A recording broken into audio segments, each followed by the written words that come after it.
very good evening, and today we are going to do another new chapter of your supplementary reader book Moments, okay? And the name of the chapter is A House is Not a Home. So a house is not a home. A house is just a structure, okay? And what is a home? You can see the house, you can see you can touch a house, but can you feel it? No. Home is what?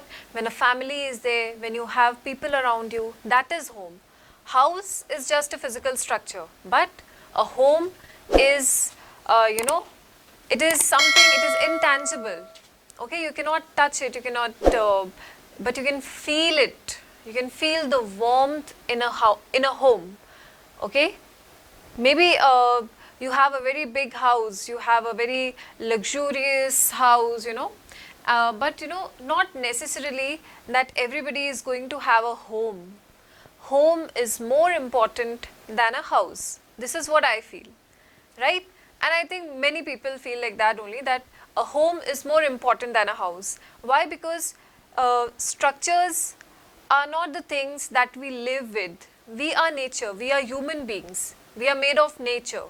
Yes, a house is just a concrete building, and you get nothing out of a house. You just take shelter.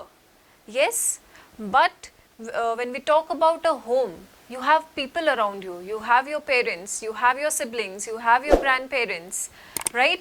And maybe a joint family that you are living with, that gives you the warmth, that love, that affection, okay? But a house will not give you warmth and affection and love. Yes, it may give you warmth, but in a physical way. Yes, emotional.